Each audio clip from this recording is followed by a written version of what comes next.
see that thing yesterday on the TV?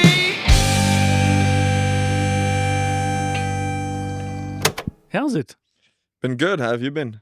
I'm good, man. It's nice to finally have you on the show. Yeah, we met a couple of times, hey, and I think it was time to finally sit down and have a chat. It was very cool to spot you in the halls of Comic-Con. Yeah. And of course, it's one of those cases where I know you because I've seen your face. And of course, you don't know who I am. So I gave you a quick pitch, and then we've been staying in touch for what is, I think, now almost 2 years. Yeah, I think that was 2023, yeah. Yeah. So To have you on the show, because I'm completely fascinated by you. I am intrigued by what you've created for yourself. I'd love to understand that. I'd love to go through that.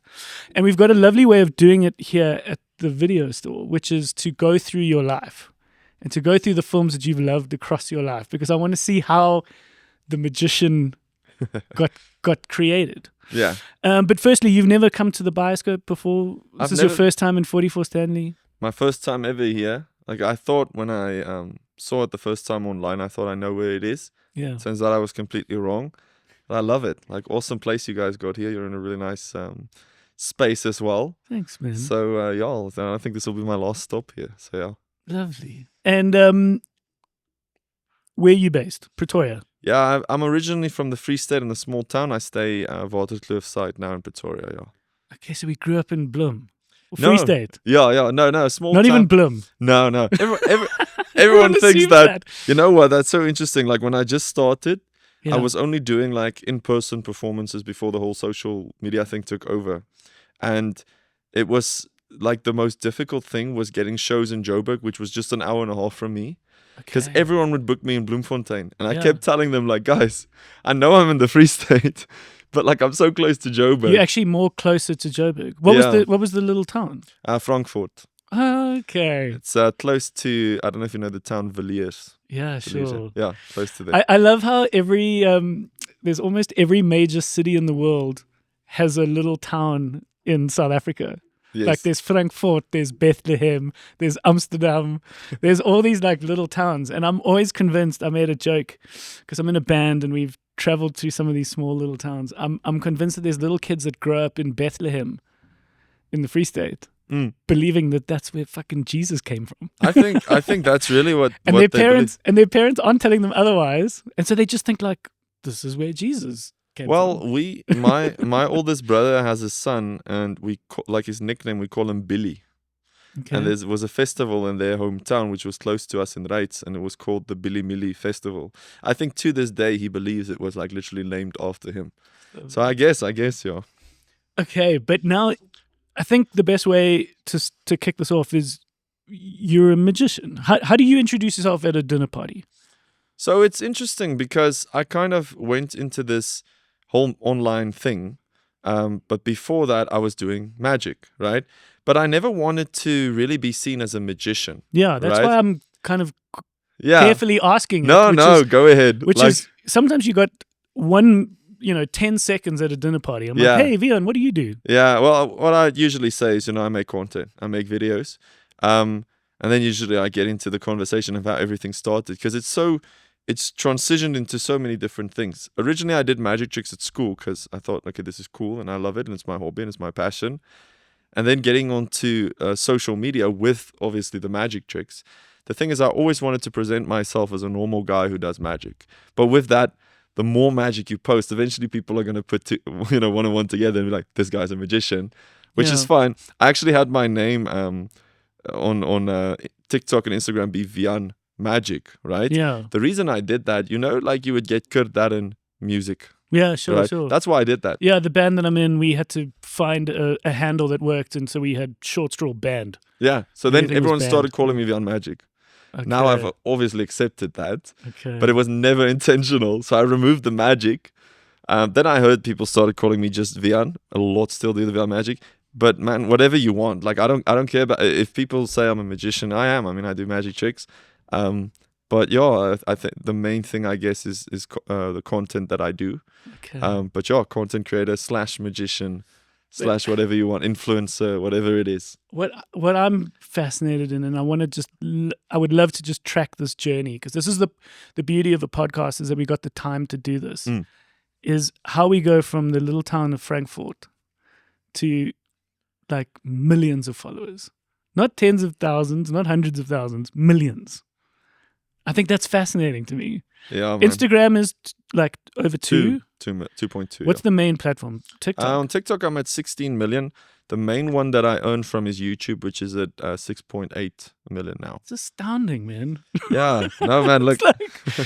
Yeah, I think a lot of it is also lovely timing, that I think you were just producing lots of stuff as these platforms grew and changed and existed. Yeah. Like, I've just seen I'm old enough to see the evolution of Instagram, where when it started, it was very much a photographer's platform.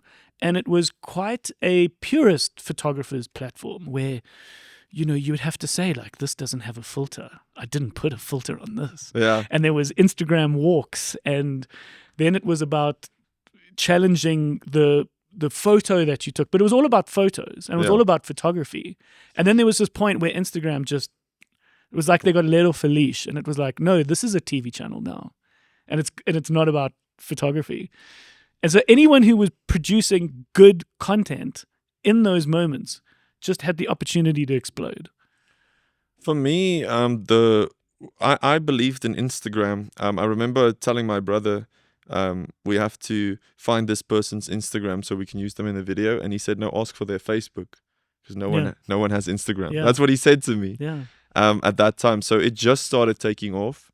And look, the guys I looked up to were in the US and the UK. I saw them going viral with their videos, of course. And I thought, let me give this a go. There was no such thing as an influencer back then. There was no content creators or anything. I just went with it. I just decided, we got on a bus. We decided to make our first videos. I've already been spending years of my life learning magic tricks and doing it at school and at parties whenever we have a braai or something. And then I decided, let me try these videos, because these guys are going viral. They're seeing the world. They're making all this money. I posted that first video, and my first video that I really put effort into, it got 16 million views. Jesus. It was crazy. And I remember they what was the trick? It was a compilation. Okay. So I saw that if you're on a beach and you do magic tricks and you make a compilation of it, because already then people started seeing that people don't have like a long attention span on social media. So you had to be quick. So I would do one trick after the other. I posted that video. I remember it got 40,000 views. And then, the next day it had 80,000. It just kept growing until it was at 16 million within I think a month. And that's when I saw, wow, this is big. 2 years later, I hopped onto TikTok. Just posting the same videos, built that to the biggest following in Africa at that stage. Oh, shit. Which was just 1.3 million, I believe. And fast forward, it went to 16 million now. I post on, obviously, all the platforms and stuff. And, it's been a wild ride. There's been TV shows that I've done. It's been 3 now. One has been a kid's show. Yeah. So I never know when someone comes up to me and they're like, Wian, I'm a fan, can I get a photo? And then I think I'm this cool social media guy, and they're like, I watched you on that kids show, and I'm like, that's not me. And then no, listen, there's nothing wrong with it. We had a I actually wouldn't even call him a magician. He was an entertainer, and there are these videos of me in the 90s, 80s, late 80s, early 90s at my birthday party, and this doing his thing, and he put on this great show, and he was like a good quality northern suburbs Joburg entertainer. He did my niece and nephew a couple of years ago. The dude's there's a whole business for it, and I don't think there's anything wrong with that. No, but it's exciting to see all the things that you can do. So we're going to track it, and we're going to go through it, because I want to. Go ahead, no, please. I want to go through, but before we get into the whole journey, is there something that you returning to our video store? Is there something that you've watched recently that we can talk about? So I recently watched a movie I watched back when I was in grade 12, which is The Wolf of Wall Street. Okay. Because I actually loved it quite a lot. You rewatched it recently? I rewatched it literally this week. Okay. It's a funny thing, I often don't watch movies. Okay. But when I say that to people, they think I don't like movies. I love movies. Like You I just love don't- a good movie. Yeah. It's just to me, it's rare to find one that like I watch one TV series probably a year. I watched Squid Games this year. I think that's good. Okay. So you pick one and you're like, Yeah, and then this I'm is going like, to be my show for the year. then I wait for the next thing. A lot of stuff just feels like filler to me, but there's been many movies over the years that I love a good movie. Okay. But then it has to be good. Yeah, Wolf of Wall Street is a great thing to talk about because obviously there was this real life experience from Jordan Belfort. Belfort, hey? Yes. And obviously he heightened it for his own book, just for the sake of the book. And the Yes. book obviously did really well. Then of course the movie heightens that and takes license even further. So you got like this kind of exaggeration of an exaggeration. But it's cool that he still sort of has some kind of a career for himself.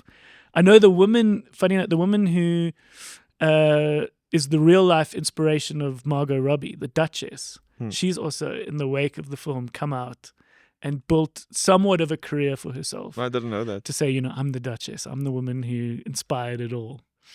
So it's interesting how it all works. But what do you love about Wolf of Wall Street? Well, I think, at a young age, I already kind of had this fascination with, I would say, becoming successful. Yeah. And of course, the movie doesn't do it in the most legal Sure. ways. But I mean, there's a lot of motivational scenes that I remember to this day. I remember, where Leonardo DiCaprio obviously stands on the stage and he's like, are you a worthless loser? They'd pick up the phone and start dialing. Yeah. And I mean, that stuff, it always motivated me because, when I was in a small town, the stuff I had to believe in, it kind of, having to go outside of my comfort zone, making these videos, chasing this career, I think those things really like pushed me, not like just this movie specifically, but, you need that bit of motivation. And I always felt like, especially Hollywood movies, like it would feel like it's kind of showing me the world that I'm missing because I'm just in this small town. Yeah. But yeah, I think what I loved is the whole idea of someone starting from nothing. So I kind of feel like that way about what's the movie, The Greatest Showman. Yeah. So like also this guy who started with literally nothing and then he ends up in this big thing. Because I've always related to that because I felt like that, right? No, I felt like course. I'm like in this small space. And yeah, the movie was just motivational for me. I truly, just Yeah. it's purely motivational, and also it was a really good movie. Like there's a lot of I love comedy movies. Yeah. That one I wouldn't say was a comedy movie, but there were a lot of No, it very good much was. yeah. And that was definitely the flavor throughout the movie was this idea of it being just so comical. yes. Okay, so our first one, we got the 4 great loves, which are the films that you've loved across your life. And the point of going through this is that we think that the films that you've loved have made you who you are in some shape or form. Yeah. And it says a lot about you. So my hope is that for folks who have seen a lot of your videos and know you, they might learn a little bit more about you and sort of get a bit better of a picture. So let's imagine this little Wian rolling through Frankfurt. Your first film is your puppy love film, which is the first film that came to you. You say it's superhero movie. Yeah. Do you know superhero movies? Is that like a sort of parody? Yeah, one of those the parody spoof one. movies. Yeah, man. Look, I know people think like it's the corniest thing, but that was I think 2007. So I was around Okay. I think 12 years old. I just loved it. Just do the quick maths for me. When were you born? 95. 95. Yeah. Okay. So I watched that movie and I just thought it's hilarious. Like all those types of movies, like the airplane movies. Yeah, sure. yeah, No, and- and of course you've got Naked Gun that's Yes. sort of recently been rebooted now, but it was really not another teen movie. It was like the first of those like modern those like sort of modern parody films. I didn't know that. Yeah, well, for me at least, and that was Chris Evans, who went on to be Captain America. But that was the first one, and then that did really well. Same as like Scary Movie, Yes. were the those scary kind of like movies. newer modern parodies, and then all these others just came. Yeah, I don't know what it was. At the time, it was good because I was massively into Spider-Man. Okay. I guess as a child, I have to say Spider-Man, like that, the one with Tobey Maguire. Yeah. Because I have this photo which my mom has in our house where she made me a whole Spider-Man costume. Yeah, of course. And I was crawling on the tiles outside. yeah. And then we would flip the photo so it would look like it's me on a wall. but it just looks like me on the floor because you can see her in the back. But there's the start of magic. Whose idea was that? Your mom or you? That was my idea. Luckily, so your brain was already working in that. I'm telling you, like in that way. For some reason, from a young age, and I only realized that like later in life. Like you can ask any of my childhood friends. Like I was just obsessed with things. Like if it was Spider-Man, I had to dress up like Spider-Man. I had to be Spider-Man. I would run outside and act out an entire movie. I guess. I mean, it's a little bit of a sort of compulsiveness. It's a very healthy disorder. Yeah, I think. But it shows that you understand how much work and effort you got to put into something. Yeah, I think so. I mean, I was also as a kid massively into WWE, and I would I'm not telling kids to do this at all, but I jumped off ladders. Yeah. Right. Like it's probably where all the back pains come from. Okay. And me and my friends would wrestle. Like I just always, and magic was the one thing I think that stuck.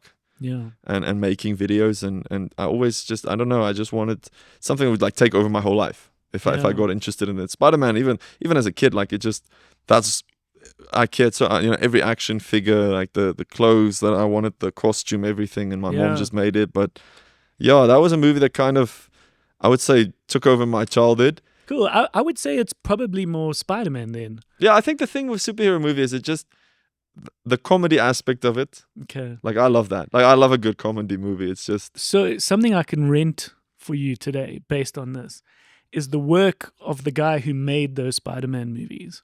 So the guy who made the Tobey Maguire ones is a guy called Sam Raimi, who made super, super interesting stuff. Okay. And this, when he got handed Spider-Man, that was him like, doing the big leagues and doing the big budget stuff. But his earlier stuff is very cool. He made Evil Dead, which are these like zombie horror films. There was Evil Dead, which was like a super, super, super cheap one. And then he did Evil Dead 2, which was kind of like like him going back on the original to try and make it better. Okay. Because he now had learned more and had understood more. Army of Darkness. There's lots of cool, inventive stuff that Sam Raimi has done. So it's worth you looking into the guy who made those Spider-Man movies. I think so too, because the thing that I liked about that, even looking back to it now, I might be biased because that's the one I watched as a child. Yeah. What I loved about those movies, it was very much about the story. Sure. So it was you really felt for this guy. It wasn't just all the stuff happening. Well, that was what was so good about the Christopher Nolan Batman films for me. Oh, okay. Is that like The Dark Knight was this kind of like heist thriller. It just happened to have a dude in a costume in the corner. Yes. But like it wasn't all about that. Yeah. It wasn't about that. It was like there were big stakes. It was heist, there was thriller, there was drama, there was stakes, there was intrigue. Yeah. It was interesting. Yeah, you really felt with Spider-Man like it's more this guy in his grandma's house in their little backyard. Yeah. They didn't really see him as this huge superhero. I think they did that very well. So I'll definitely look into that. No, sure. So I'm going to rent those for you, so you can walk away with Evil Dead now. Okay, how long did we stay in Frankfurt? Gee, I grew up there. Okay. My parents moved from. I'm assuming there wasn't a cinema. Sorry, no, not at all. Not at all. Okay, was there a video store? There did was. you rent stuff? There was a very nice one though. Okay, cool. But funny because there's not a lot of nice stores there.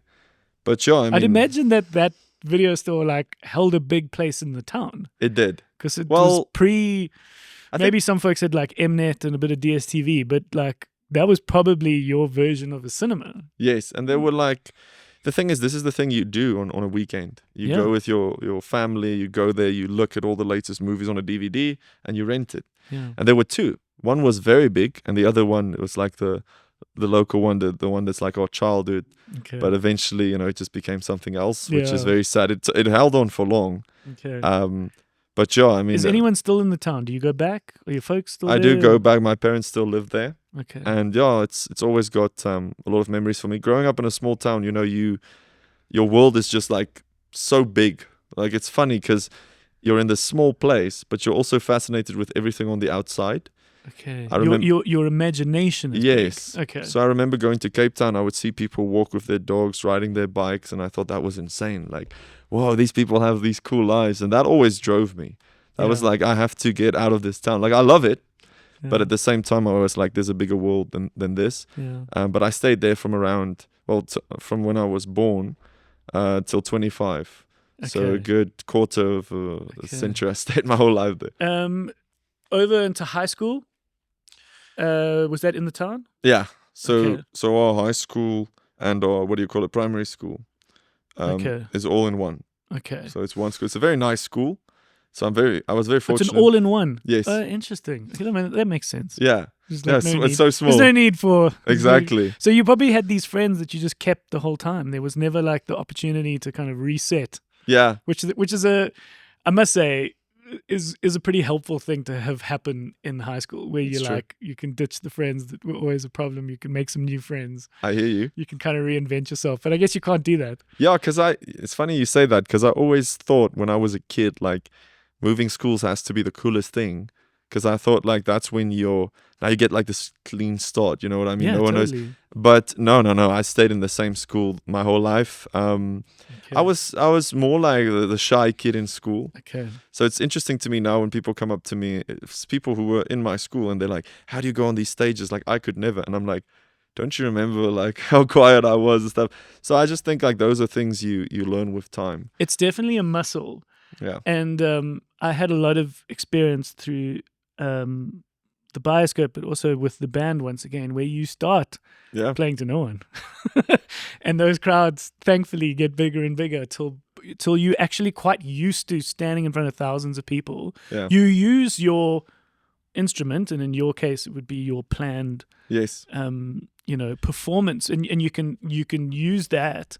It's not just like you just standing there kind of figuratively naked, but you definitely get used to it. Yeah, I mean, so you can imagine for me, right, growing up in a small town, being the most quiet kid in my classroom, to now, be on stages, be on the TV and all that stuff, and having to go to someone at a table and say, hey, pick a card, and it's like the CEO, you just have to do it, like Yeah. you just said. It made me question, like, what is an introvert? Because I've said to my girlfriend this, it's reached a point where I was like, I don't even know if I believe it. Because Yeah. for me, it felt like if you take the most popular guy in a rugby team, Yeah. and he's like Mr. Charisma, Yeah. and you put him between a bunch of software engineers, he'll stand in the corner and not know what to do, and then he becomes the introvert. Yeah. So I said to her, it's like you learn these people's skills over time, and then you kind of change your behaviors. I don't know. So for me, that's what I realized, because it happened in my life. It like Yeah. completely changed from the one to the other. Yeah. So My definition of that is what brings you joy and where are you comfortable. I have no problem standing in the lobby of the Bioscope and saying hi and chatting to anyone. I find it fascinating yes, that someone could walk in and they've got a foreign accent. Where are you from? Oh, what's that city like? And we chat, or I tell them about the Bioscope. I feed off that. yeah, Some days I'm like, fuck, just leave me alone. that's And what I'm saying. when I went into COVID, I actually had made this joke of like, I think I've got hermit lust as opposed to wanderlust. I just want to be left alone. But after 2 weeks, I was like, oh, I need people. That's my battery. It's like a solar panel. I need to talk and have these kinds of interactions. So I think that's the thing. If you were craving connection and craving the ability to connect to people, then that makes you an extrovert, in my opinion. Whether you've got the skills to do it Yes. and the confidence of a stage, that's just, as you said, it's something you learn. Yeah, it's kind of like I feel like everyone has, in their own way, maybe a bit of both, maybe more of the other, because it's the same for me. Like, I get all that excitement from communicating with people, but I think I purely got better at that because of experience, and so. But I do enjoy that. Like, Yeah. same. Like, I enjoy being between. I love talking. That's why I'm on Yeah, a podcast and stuff. But at the same time, there were times in my life where I would just be at home, like hiding from the world and not wanting to go out, and that still happens, right? If we Sure. get back from like a very busy event. No, of course. That's just the sort of the stimulation and the fatigue and everything. But I find it interesting that you say your high school crush, which is now the film that you've loved that comes to you in high school, is Pitch Perfect. Because it's exactly what we're talking about here, which is the desire to perform. And I'm sure you saw these people who I think were mostly in high school, hey, the characters? I think they went to college or something. They were college Yeah. students, but they were literally and figuratively finding their voice in the movie, right? That's Yeah. the point, is to sort of have the confidence in your own talent. And so that's not a coincidence. That's the fact that you loved that film is testament to the fact that something was brewing in you and blossoming in you to perform. You know, Not necessarily a cappella songs, Yeah. but in this case, some form of performance. well, the more you said that, the more I was like, wow, this is so true. And I'm thinking like, you should be a therapist. Because That's what we love doing here. Yeah, We love unpacking that. yeah, the reason And you behind sort of it. wonder which sort of came before the other, but they sort of, it doesn't matter. They came at the same time. Yeah, because I never thought about that, but now you saying it, it's very, very true. Because, look, I've always had a fascination with popular American music. I don't know Okay. why. I just always loved it. Well, they're very good at sharing it with the world. Yes, and I that movie like put it together so nicely. I love that it was live, all that stuff. But the reason I'm saying like you hit it right on the spot is because I kind of felt like there was this scene where the guy would come up and he's a magician. Okay. And back then I was already doing tricks at school. Yeah. And this guy was, he was shy. He wanted to get into the cool a cappella team and everything. And then they stopped their super cool show where they're now performing at the big thing. And they made way for him. And he's now part of the team. Okay. And then he would walk and he's like, I've got the magic. And that stood out to me because I think, like you're saying, I always wanted to do something big. And I always, in the most non-arrogant way, because like I said, I was like so shy, I couldn't speak to the girls or anything. But I always believed like, I could do something big. Like I have to do something big. I want to be on a stage. I want to have followers and stuff. Yeah. To be honest, over the years, like I'm very grateful for the following, but I've kind of realized like, why do I want like a lot of fame, right? Yeah. Like I kind of became content with it because I felt like, why do I want the world to know who I am if I'm never even going to know that these people know about me? You know what I mean? So if there's someone sitting in New York and they know who I am, that's nice to know, but I don't know that. You know what I mean? Okay. So it reached a point for me where if people come up to me in the street and they ask for a photo, this is what I wanted. Like I always wanted that. I remember when I just finished school, I went on a holiday with my oldest brother and I walked in the one mall and people would walk past us. And I just had this desire that I want these people to one day ask me for a photo. Like I want them to tell me like, I love your tricks. I love your videos. Like you're just good at something. Yeah. And I've always had that fascination. But I think, you chase that so much that it reaches a point where you feel like, okay, sometimes you just want to spend quality time with your family. Sure. And sometimes you just want to hang out at a festival in your own country, right? Or go on a local podcast or something that I don't have that. Obviously it would be great. I'm not saying like I don't want that, but going on something like America's Got Talent or Joe Rogan or so, obviously for me that would be amazing. But I don't think the fame you can recognize it. You know what I mean? Okay. Like it just feels like the people in that country. It would still feel invisible to me if I can't meet every single one of them. Because we were actually in Cape Town, me and my girlfriend. That was the first time when TikTok just boomed. I was very fortunate. I was at the right time. A guy walked up to me and he said he just landed from the US and he said he watches my videos. Yeah. And it happened to us in Japan as well. So that's when I realized maybe we must talk about Japan. Sure. I've got a lovely relationship with Japan. Awesome. Have you been there? Many times. Oh, wow. I'm very lucky. I've only been there once. I want to go back so badly. Short Straws toured there many times, so we've gone about 5 times as a band. That's I've insane. done some personal trips, so we'll get into that. Yeah. But no, I think it also comes down to sort of what you want to be famous for. And how you want to be famous. I remember having a distinct feeling that I would love to be the kind of person that if I walked in a room, I remember having this feeling, which I think was perhaps similar to you at a similar time in your life, where I was like, I want to be that kind of guy that walks in a room where one person doesn't know who I am and someone else goes, oh my God, do you have any idea who that guy is? Yeah. I thought that was quite an interesting thing, which was to not necessarily just be famous, but I wanted to be like, if you know, you know. Yes. And so obviously with the band there was a certain amount of like recognizing me from that, but if recently someone was like, you're the Bioscope guy, and I was like, Yeah, that's Happy a to good be feeling. the Bioscope guy. That's cool. I completely agree with you. Like that, people would think like when I say that, like I don't want to come off as egotistical or something, but I mean we all have that. Like as a child, when you see your favorite rugby player, that aura around them Sure. of everyone knowing who they are, it's just such a great feeling, and you want that, right? You want. No, sure. I also wanted that. I wanted to walk into a place and people know who I am. Maybe I felt like too invisible in school. I don't know. No, But that's most likely a part of it. yeah, but now it's like the coolest thing when someone from my school Yeah. will like send a message and they'll say like, everyone at work showed me a video of you today, Yeah. or I saw you, are releasing a new thing, and then you just feel like, Yeah. I guess it's this sense of self-worth, like wow, that's how you determine like Yeah. in some way you've made it. Yeah. So I've always had that desire as well. And then I think from here on, as you get older and mature, you'll then develop that, and you'll be like, cool, now I want to be known for a certain thing, or now that I've achieved certain things, what can I keep going at, or what can I focus on?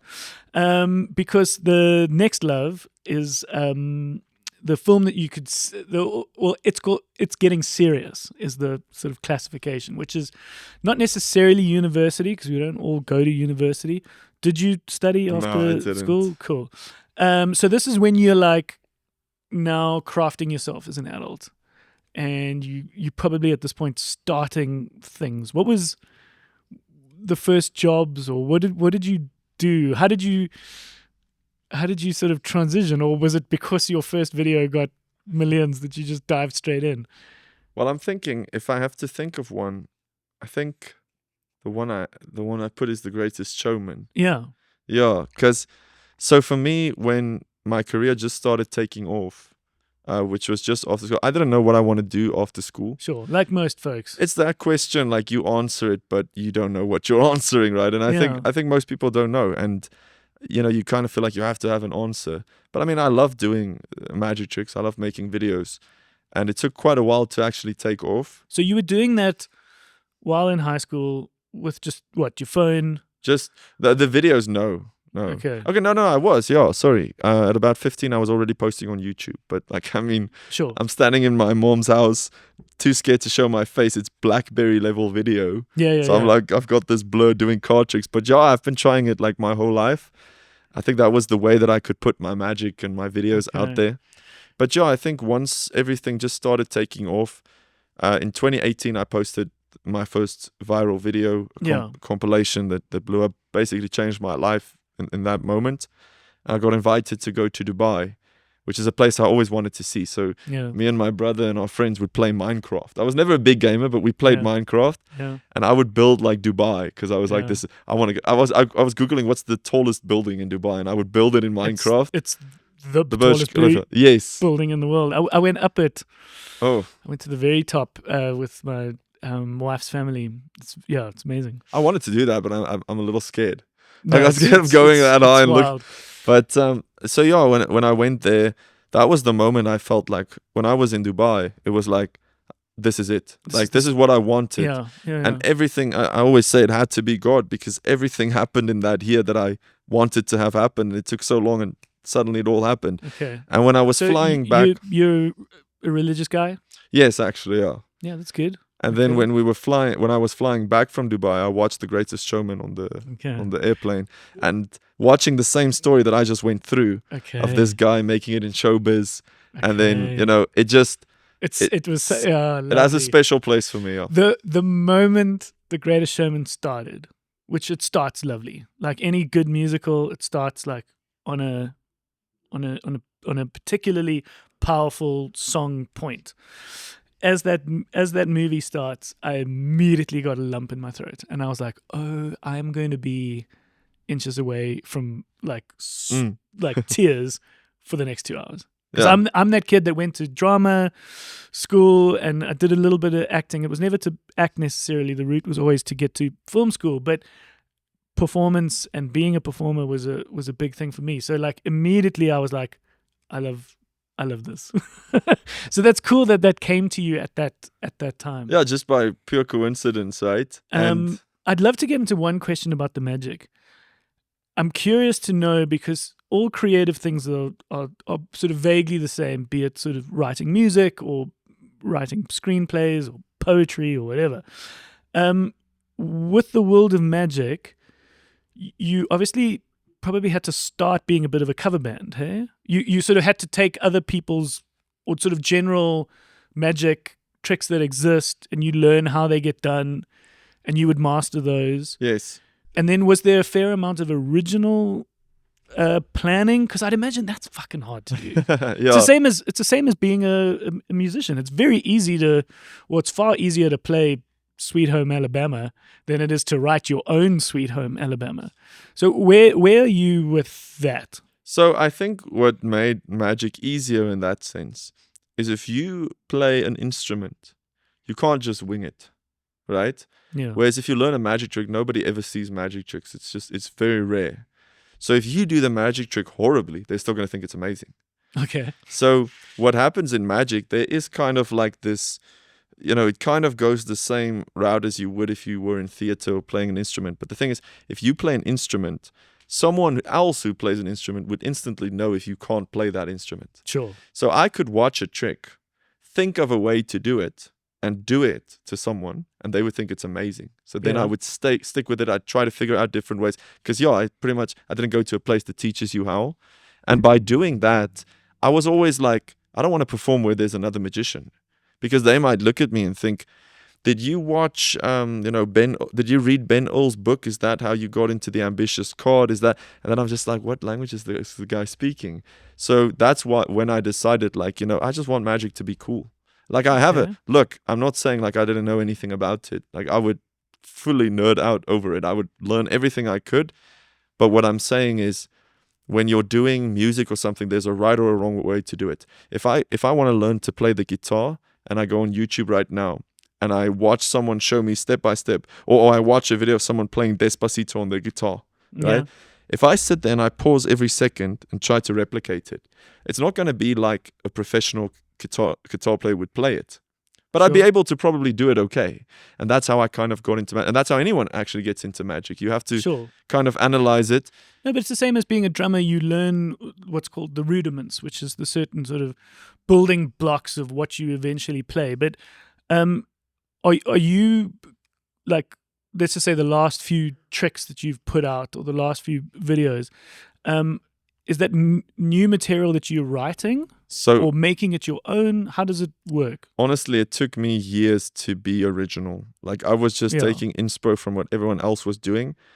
And then the last while, I started realizing how to be more creative with tricks. So the one thing I did was I made a donut go through a glass, a Krispy Kreme, that blew up. Another thing I did was I took an old trick where people would sit in the air. You've probably seen that. They just sit and there's no chair. And then my brother thought of a way to do it because he's good with, like, I'll just give a hint away, but like with steel. Sure. So we were able to do that for the first time without a plate. And I had magicians all over the world message me, how are you doing this? Like there's no plate underneath you. Yeah. And we wouldn't tell them. But I mean, that was when I started becoming more original, because there's only a few things you can do. You can really only make something disappear, or you can make something change places, or something go from one place to another. And once you understand that, you look at a McDonald's burger and you're like, okay, what can I do with this? And that's when I started becoming original. And I'd imagine it's quite an interesting way of looking at the world, sort of different to how other people look at the world. Like you almost have to think backwards. Yes. And you sort of have to have the end result and go, well, then how can I work backwards? And if only you know how to do it, then... Right? Is that the process, I'd imagine? I always say, like, you just want to think of, you just need the idea and then you can figure out how to do it. Yeah. And I think that fascinates people that don't know anything about how magic works. I always say, like, I spend my whole life being good at something that I'm supposed to hide from people. So they don't know. Yeah. They don't know, like, how good are you really? Because, I mean, you've spent all this time learning how to do this thing and then you have to hide it from them. So to them, it looks like you're doing something really cool, but there's actually a lot of hard work behind it. The thing I'm most proud of is I took an apple off of a laptop, like the logo, and made it a real apple. And that was my own trick, and everyone took that. Now, I've also taken a few ideas, of course. No one. I'm sure you see a lot of people copying you then. Yes, a lot of the times, and even it never. You know what? It never bothered me, because I always felt like my face is still there. Of course. But No, then, and it's a timestamp thing. yes, It's an honor. It's the same as if other people are covering your songs as a musician, It's you true. go, well, I was the guy who wrote it. So yes. I think the only time that it started bothering me was when I was literally making money from the AdSense on YouTube, because now these people are posting that, because my repost would also earn a decent amount of money. But now these people were posting it and making money from it themselves, and then people are kind of saturated from mine. But I mean, at the end of the day, I don't believe that everyone's like, oh, this person's copying me, this person's copying me. It's like, then you probably have to up your game, because you're the one producing it. There's no way they can catch you. You're the first one putting out this video. So how do you feel around that pressure of keeping up? Because we spoke earlier about Instagram and sort of what Instagram's become. yeah. And if you're just a pretty girl, or if you're a certain kind of content producer, it's quite easy. You just got to put on a new bikini, keep yourself like, Yeah. as sort of fit as you can. And you don't have to do much, but you've got to do a little bit more. I think and the pressure of that, did that ever get a bit too much for you? definitely. I think you always have to look at what you're going to do differently, because I think when the whole influencer space became a thing, people grew millions of followers. Yeah. Now I walk up to those people. They once said to me like, hey, I'm going to have more followers than you. And I would believe them, because I'm like, oh, they're working really hard. And now they're just sitting at a regular job, right? Because I understand that, because things change. And I think people have to understand that things change. So something that I've gotten into was, I actually moved from, because remember, I started out performing. There was no intention with videos. I was posting on YouTube, everyone was, but I was posting on YouTube for the fun of it. Yeah. But I was getting into events. The first content I made was to get more private functions to book me. Okay. And then content took off. TikTok became a big thing. Yeah. And then I started working with brands. So now I became an influencer in a way. So I was just advertising for brands. Then I thought, okay, should I stop the magic videos entirely and just do that for fun? Like, because the real way that I enjoy that is if I'm at a bar and someone says, hey, can you show us a trick or so, I didn't feel like I have to now make videos, because it became, pressure. It felt like a job. But I still enjoy it. But I mean, then, YouTube Shorts came along, and that was where all the money was at. And then I started enjoying making the videos again and blasting them out there.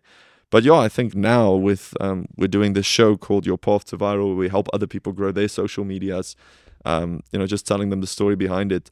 That's where I see it going in the future. Okay. So I think you always just have to look at what are people looking for now, and that's the thing. If you're going to do something on social media that's viral for 2 weeks, hoping on a trend, and your trend is like doing good, those things are usually short-lived. Yeah. And I feel for those people, because they get this high. It happened to me many times, and then it just doesn't happen anymore. But I think you just always have to reinvent and think of other ways. Then I wouldn't entirely rely on just being an influencer. Yeah. I would also, partner with brands, of course, and look at what they want and how I can help them, because you never know, right? If your content's strong and you have a strong brand, like I always say, like you were talking about the girls earlier, if people watch you purely because of the way you look, Yeah. that's good. Like you can keep this career up probably forever, right?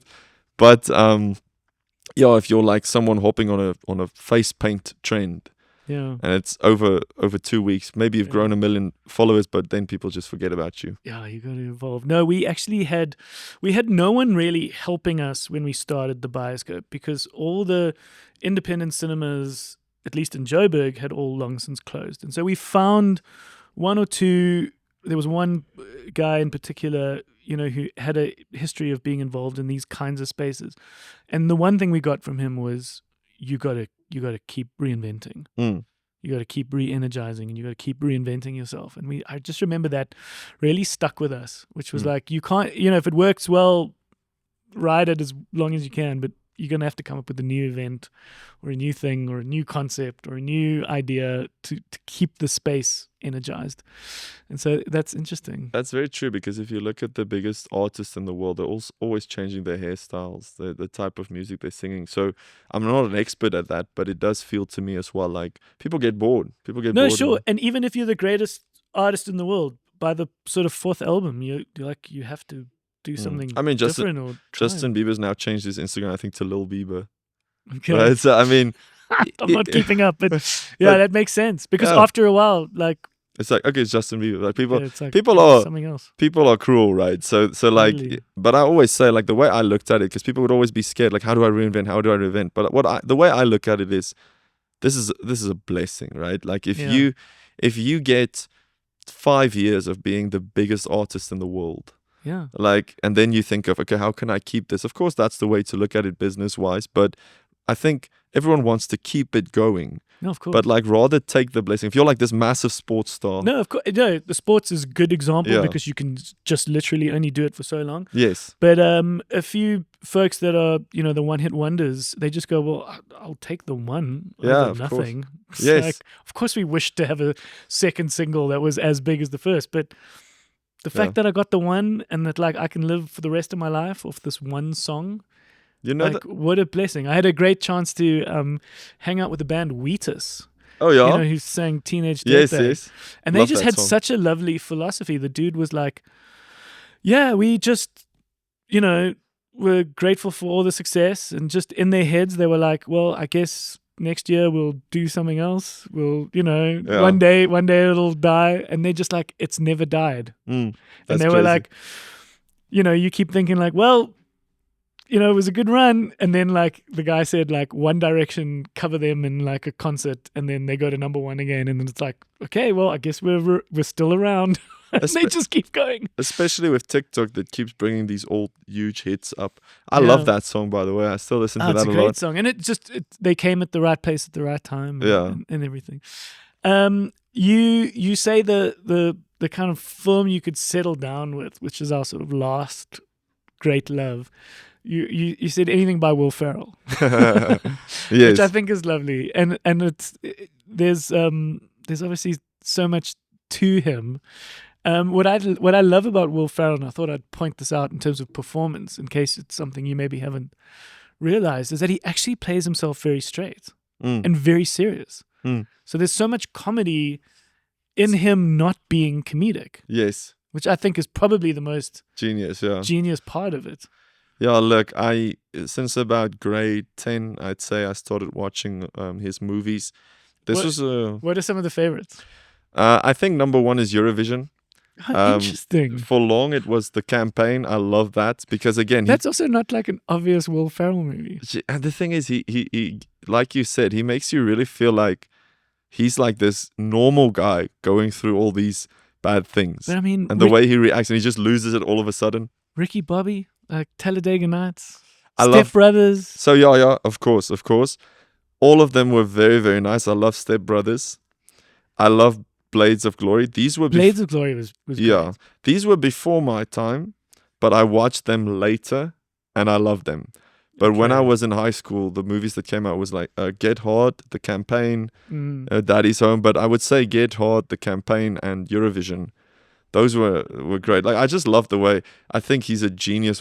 To me, I remember he won an award, the Comedic Genius Award at some award show, and I thought, to me, he really. But the thing is, you have to get him.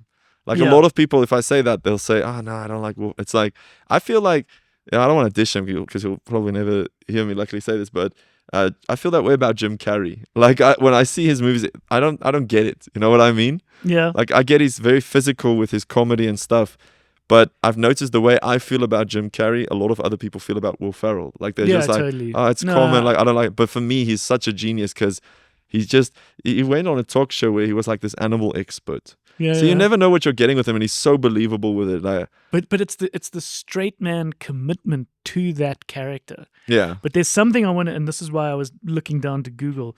There's a film called Stranger Than Fiction that he acts in. Have you seen that? I haven't seen it. What year was that? Okay. This is 2006. Okay. It is such a smart. It's such a great movie. It's got Emma Thompson in it. Do you know who Emma Thompson is? Maybe if I see a photo. Yeah, a famous British actress. Okay. It's got Maggie Gyllenhaal in it, who's Jake Gyllenhaal's sister. Okay. But it's a very smart movie. It's very well written. It's still a comedy. So. It's a comedy. It allows him to still be Will Ferrell, but the stakes and the movie is a little more art house and it's a little more serious. So the movie starts with him being this kind of normal guy. He sort of like works for the IRS, so that's like SARS, Actually, and he's got to audit this person, but he's very boring, straight-laced, by the book, brushes his teeth a certain amount of times, got this routine. And when he has to audit Maggie Gyllenhaal's sort of more hippie, free love, flowing cafe, he kind of falls in love with her. But there's this beautiful narration that all of a sudden he hears. So it's like a little bit artistic and fantastical, where he goes, what? Like, I can hear this narrator talking about him. His name is Harold Frick. He goes, why can I can hear this narration? That's so odd. And then he discovers that he's the character of a person's book. So he goes to Dustin Hoffman, famous Dustin Hoffman, who's a literary professor, to say, I hear this narration. It's like I'm a character in a book. And so then Dustin Hoffman doesn't skip a beat. He goes, well, we got to figure out what story you're in. Okay. Are you in a comedy? Are you in a tragedy? What's going to happen to you? That's a genius It's plot. such a good movie. It's one of those that like just slipped a little under the radar of most people. Yeah, I never heard of it. I'd love to definitely check it out. Okay, but especially if you're a fan of Will Ferrell, because it's him with just a little more chops. It's him a little bit like when Adam Sandler was in Punch Drunk Love, where the whole world was like, oh, you're not just Happy Gilmore. Like, you have a little bit more substance to you. Yeah. So in you also saying, I don't want to just be a magician, it's cool to see these characters and these actors and these performers evolve. Yeah, and try these other things and push the boundaries of what it means to be a performer. Because I've noticed that in their world as well. Because when you watch Eurovision, you know the scene where he's in the hamster wheel. And then I haven't seen the okay, movie. so I've been to Iceland though. Oh, really? Yeah, Wow. yeah. So I don't want to spoil anything, but there's a scene where everything goes horribly wrong, and he did the same thing in Blades of Glory. Okay. When they were dancing on the thing, and then the dance goes wrong. And I thought, when I saw that, I was like, so these guys also, they go for their hits, right? So they know, if this worked 10 years ago, let me try it again. It's like same for me. If a magic trick goes viral, then I'm like, let's try something similar. Sure. So it's interesting to see them at that level still do the same thing. No, of course. And what I love about him, which he does very, very well, I used to think like a movie is more scripted than it actually is. So I would think it's like, line for line, all of this. And then you see guys like him stand there, and in the moment he'd think of something and he'd just speak. Some of them allow for it. Yeah. And that's why, because I always found it fascinating. How is he the same person in almost all his movies if someone else is writing the script? And then you realize it's just his input and the things that he sometimes does, because he would sit there and then they just film for 10 minutes and then he'd think of something to say, like he's now busy complaining about something, then he'd throw these random things that he's saying. Often they do the scripted version first, and then they go, okay, let's see what you've got. One or two others. You'll find this interesting that I think it was an interview with Robin Williams. Actually, the interview was with a guy called Chris Columbus, who's a very famous director, and he was talking about working with Robin Williams, where on a movie like Mrs. Doubtfire, they did 2 takes of the script, and then it was like, cool, now you go 2 or 3 times. Let's see what happens. Maybe you have a better version. And he said in 1 or 2 occasions, when they asked him to repeat it, Robin Williams said, I have no idea what I did. Like, really? it just happened. Just wait for it. But he went into some kind of mode where he's like, I don't know what I did. I don't know what I said. Kieran Culkin is the same. The guy who won the Oscar for Best Supporting Actor in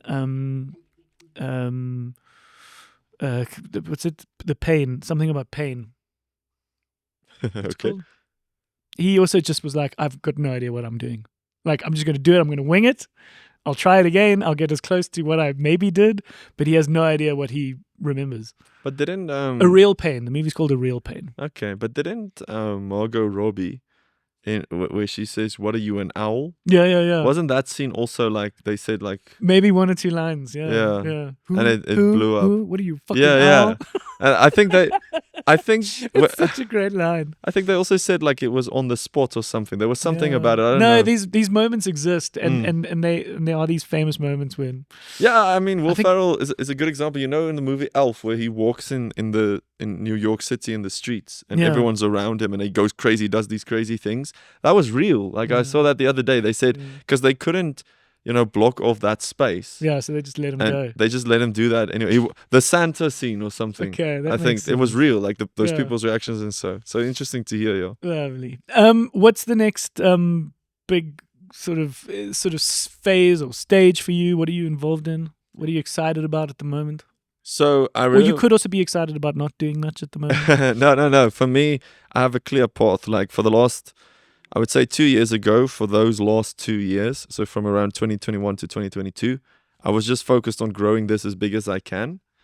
But the last 2 years, because I'm very fortunate, it's the biggest it's been, but I also want to do more with it. Sure. So something that I find a lot of value in, I got a lot into online business. So I really want to help other people do the same thing. Okay. Because I know that everyone in a way, I mean, you guys are doing it right here, like using content to take what you're already doing and making something big of it. That's why I was so grateful for for Sturkiniko to reach out for me for the series where we're basically doing that. That's something I would like to grow over the next few years. And what's that series? Your Path to Viral. And Sturkiniko, it's their show? Yeah, they're showing it in the cinema. So 4 interesting. episodes, and then people can watch it that way. What it'll play before movies? No. It'll be there on its own. They're Okay. advertising it after the movies, but you can go buy a ticket, watch the show, and so that's happening. Interesting Probably. that they're creating their own content. Yeah, interesting, eh? Yeah, smart. And yeah, so very fortunate for that. But that's the direction I kind of see it going. Like, when you say you want to help people, it sounds like the corniest thing, but I always say like. There's a guy who said there's a book called I think The Second Mountain or something, where he said like the first mountain it's all about you Yeah. making a name for yourself. That's why I said to you, like, I also wanted the fame. I also wanted to walk into a place and people say, do you know who that is? Like, I love that feeling. But then they say the second mountain is, you kind of want to spread it around. Yeah. And I always thought people always just say that. But the day that I took my dad to the World Cup and I came back, and the day I went to Japan with my girlfriend, Yeah. when we got back, that's when I realized, like, my life has now changed from this. And all of that was paid for From what I've made, by what Joe. you've done, yeah. And then I realized, like, there's people, because people always come up to me and they're like, they just want to quit their jobs. Yeah. They want to do something for their family. And then I'm like, I love making magic trick videos, but I've also been doing it for a while. Yeah. So I'm going to continue to do it because, it's what pays the bills. But at the end of the day, I also feel like, there's more that I can do. And if I can change people's lives, I think there's a better purpose to that than simply to entertain them, which I still enjoy. I think it puts a smile on people's faces. Yeah. But I think there might be more to this. But I just think you obviously are this great blueprint, being someone who was in the right place at the right time to build an actual career out of this medium. And really take it seriously. And it's the kind of thing that any kid born today is going to grow up in a world where this is a job. It used to be like the fireman, policeman, Yeah. it was these sort of quite clear, like sort of job boxes. And now this is one of those jobs where it's like you can be this person. Yeah, it fascinates me that it fascinates me that people look at your social media and they go, oh, I can't do this. But it's like, I did this at a time when it was crazy. Yeah. Now everyone, they're getting millions of views. I would have to seriously think of someone who hasn't, gotten a million views, who takes social media seriously. It happens, right? If you post enough, if you put out, it's no longer that thing that, I talked earlier about how the first million views I got, like, changed my life. Yeah. Now you get a million views and you're like, okay, let's try again tomorrow, right? Like, people do it all the time. So I think people have become to see this can be a real career. And I think what appeals to them is the fact that they don't have to do a job which they hate, or look, I think there's still a lot of hard work with it, Of course there is, but it doesn't feel as hard. No, if you're doing something that makes you feel like you have purpose and that you care about, I don't think it's about doing something you love, sure, but I think it's doing something you care about. Yeah, and I think that's the difference when you talk about fame and what you're after. It's not just about being famous. If that is your end goal, then you will fall short. But there's a lot more to it, which is a love for entertaining people. There's a love for magic and what it can bring. No, absolutely. And the challenging of that. Yes. So yeah, lovely, man. No, that was Congrats, great chatting to you man. guys. And Check out that movie, by the way, from Will Ferrell. So Stranger Than Fiction. Some of the early Sam Raimi will be a fun watch. It's like the kind of ridiculous sort of horror, but also very inventive. This is someone a little bit like you in small town Free State. It's like you make do with what you got. And so his early filmmaking, this is Sam Raimi, is playing with the budget that he has, doing what he loves, doing what he's passionate about. And you can see it because it built that career for him. That's interesting. So, yeah, I think a lot of people would also maybe think like, what about the Now You See Me movies, right? Yeah. But I don't know if you've noticed, like anyone who does something, like it's their whole life, it's taken over their whole life. Usually they're not, I love those movies, but I mean, usually you're not the biggest fan of the movie.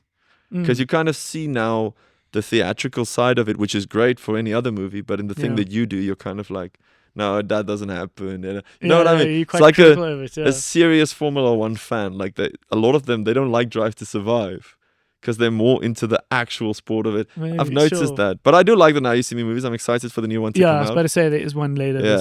Yeah. And I'm sure someone's going to send you some emails about doing some kind of thing or launch event. We did that for David Blaine's new series. Yeah, that's when I saw you. I didn't have enough time to. I had to duck out during it, but that's a great show. Yeah, I loved that show, and that was also him pushing himself to the next phase. What's nice is he. That's why I say like there's so many different directions, and there's people like the word magician. Like, what does that even mean? Because he.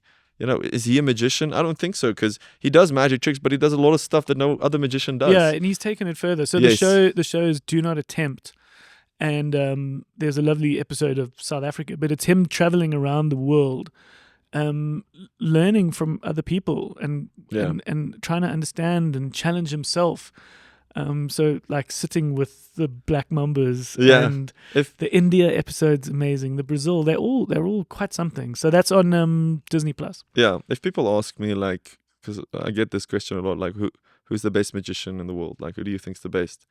I mean, I looked up to the guys who no one knows. The guys behind the scenes making everything and so. But if I have to answer, because obviously if you reached fame, that's a job in and of itself. I say David Blaine.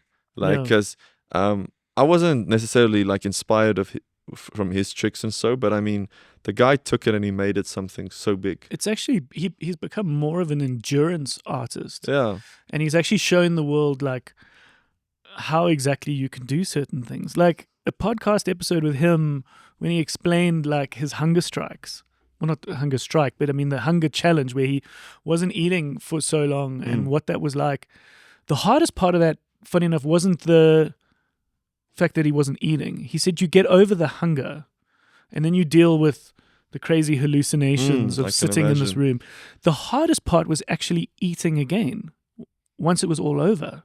Because your stomach, you can't just have a meal. Your stomach has shrunken and your body's started like eating itself, so that if the moment you put anything in your stomach, like you'd be like violently like in pain. That's crazy. And so how he had to sort of do that, and he said he innocently like had a few potato chips. And he was like, I had the most incredible pain. That's crazy. And also him talking about like, there's that one trick where he puts the frog in his stomach. Yeah, and he really does that. And also the water, and a lot of it is about taking in the water. And he said holding the water in his stomach was one of the sorest, most painful things he's ever done. That's crazy. And you think it would be burning yourself and putting nails through your hand or anything like, but no, it was holding water in his stomach. Yeah, and I think the thing that I admire about him, because I don't do those like grueling things, right? But I still admire what he does. It's a different kind of magic. Yes. Yeah. I think being able to reinvent yourself is something that a lot of celebrities try.